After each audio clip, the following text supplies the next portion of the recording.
Let's just jump right into this explainer because we are starting with a seriously chilling scene. Picture this. It's June, 1877.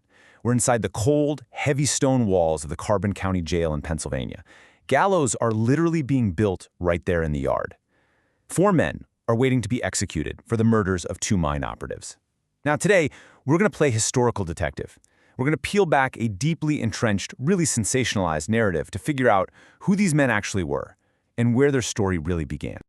So, one of those men waiting for the gallows was a guy named Alexander Campbell. He was an Irish immigrant, ran a local tavern, and he was also a recruiter for a fraternal group called the Ancient Order of Hibernians. Well, when the guards finally came to pull him from a cell on the morning of his execution, Campbell kept his composure, but he absolutely refused to accept the label of murderer. He proclaimed his total, absolute innocence right up to the bitter end. And to make sure literally nobody ever forgot his words, he did something kind of incredible. He reaches down, rubs his hand in the dirt off the floor, and just slaps a muddy handprint directly onto the wall of his cell, cell number 17. And he declares that this mark is going to remain forever as a sign of his innocence. And here's the crazy part.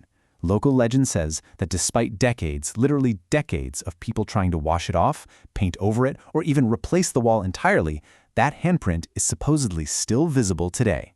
Now, whether you believe the ghost story or not, the metaphorical mark the so-called Molly Maguires left on American history, that is completely indelible. But it's also racked up in a ton of controversy. So how did this mark actually get there? To understand that, we have to look at what was happening between the 1860s and 70s. A really grim wave of violence was sweeping through the coal region of Pennsylvania.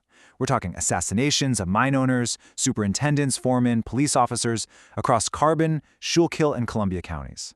And almost immediately, the authorities and the media pointed the finger at a terrifying, shadowy secret society that they called the Molly Maguires. For decades, historians tell us that the dominant narrative, what some call the American myth, was that these Molly Maguires were just an evil, foreign terrorist conspiracy. Sensationalist newspapers, cheap pamphlets, and the super-wealthy coal bosses painted these Irishmen as a highly organized, vicious gang of sociopaths imported straight from Ireland just to terrorize Pennsylvania. And to fight off this supposed menace, the mine owners basically built their own private armies. They deployed the coal and iron police, and they even hired the famous Pinkerton Detective Agency to hunt these guys down. But if we want to get to the actual truth of this violence, we can't just look at Pennsylvania in the 1870s. We have to completely shift our perspective. Actually, we need to leave the industrial coal fields of America, cross the Atlantic Ocean, and go back over a century in time to the rural agrarian landscapes of Ireland. Because here is the absolutely crucial point. The Molly Maguires were not some isolated American phenomenon, not at all. They were actually just the latest iteration in a very long transatlantic lineage of underground societies that formed to defend Irish tenant farmers. If you go back to the 1760s, you had a group called the White Boys. By the 1820s, that evolved into a network known as the Ribbon Men. And then finally, by the 1840s and 50s, right as rural peasant society in Ireland was collapsing, we see the very first reports of a group calling themselves the Molly Maguires. Officials back in Dublin and London used to call these guys midnight legislators. And that's because this wasn't just random, chaotic violence. It was a highly organized, almost ritualistic rebellion. Under the cover of darkness, they enforced their own rough moral code to protect their customary rights. And they used these incredibly surreal, almost cinematic tactics.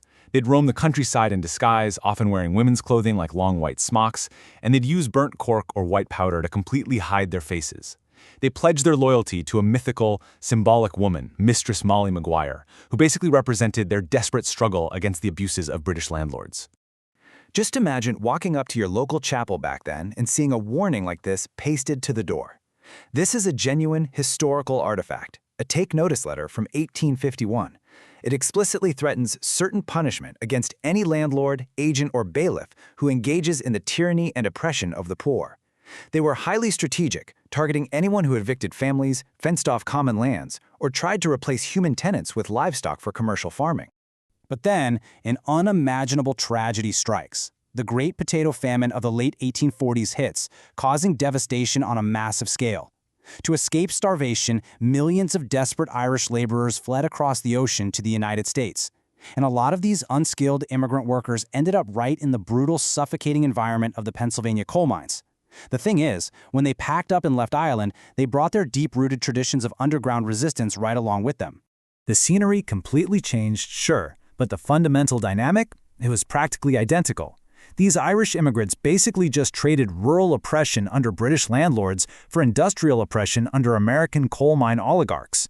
Instead of going after bailiffs over land enclosures, they targeted the mine bosses, the superintendents, and the skilled British miners who are enforcing some truly brutal labor exploitation. When modern historians look closely at this, they point out that their actions in America were definitely not random gangsterism. What they were practicing was a form of retributive justice. It was systematic, collective violence. It was a rough system designed to enforce a moral code and get justice for grievances when the actual, official legal system had either completely abandoned them or worse, was actively working against them. And we really can't overstate the sheer level of oppression these folks were dealing with in Pennsylvania. We are talking about incredibly hazardous, fatal mining conditions where awful industrial accidents were constantly widowing women and leaving families destitute. Add to that widespread poverty and this deeply entrenched, nasty anti-Catholic nativism that constantly stereotyped the Irish as criminal and lazy. To top it all off, these miners were completely at the mercy of powerful corporate monopolies. Guys like Franklin B. Gowen of the Reading Railroad basically held near total, dictatorial control over the entire region's economy and the miners' daily lives. Which brings historians to a pretty fascinating and disturbing realization. That terrifying Molly Maguire label, it wasn't just an objective description of a violent gang. The evidence heavily suggests it was a label deliberately weaponized by those very same mining executives to completely discredit and crush the early American labor movement. The coal bosses basically ran a ruthless, coordinated playbook. Step 1. Infiltrate. Franklin B. Gowen hired Pinkerton detective James McParlan, who was actually an Ulster Catholic himself, to go deep undercover in the mines. Step 2. Conflate. The bosses and the detectives purposely blurred the lines. They took a sporadic pattern of violence committed by a few really desperate individuals and falsely pinned it on the entire Peaceful Miners' Union and the Ancient Order of Hibernians. Step 3. Eradicate. By defining all organized labor as this violent, terroristic Molly Maguire conspiracy, the bosses gave themselves the ultimate legal excuse to just brutally crush the unions. And the outcome of this playbook was a tragic series of showcase trials. Get this, the mine owner himself, Franklin B. Gowen, actually acted as a prosecutor in some of these cases. How is that for a conflict of interest? Relying almost entirely on the highly questionable testimony of that one Pinkerton detective and fellow prisoners who were basically trading testimony to save their own necks, 20 Irishmen, including Alexander Campbell, were sentenced to hang between 1877 and 1878. But, history has a very long memory. For over a century, locals and historians fiercely debated the fairness of these executions. And then, finally, in 2005 and 2006, both branches of the Pennsylvania legislature officially passed resolutions. They formally declared that the trials of Alexander Campbell and the other accused Molly Maguires were, in their words, inherently unconstitutional. So, as we wrap up this explainer, we're left with a really lingering thought. How we choose to interpret this event completely shapes how we understand labor rights today, and it shows just how powerfully media narratives can define a group's legacy. When we look back at that muddy handprint Alexander Campbell slapped on the wall of cell 17, we have to ask ourselves, based on everything we've uncovered today, from the tenant struggles in rural Ireland to the unregulated, deadly coal fields of America, were the Molly Maguires really the depraved gang of terrorists the history books originally claimed? Or were they the tragic, brutally exploited pioneers who laid the bloody groundwork for the American labor movement?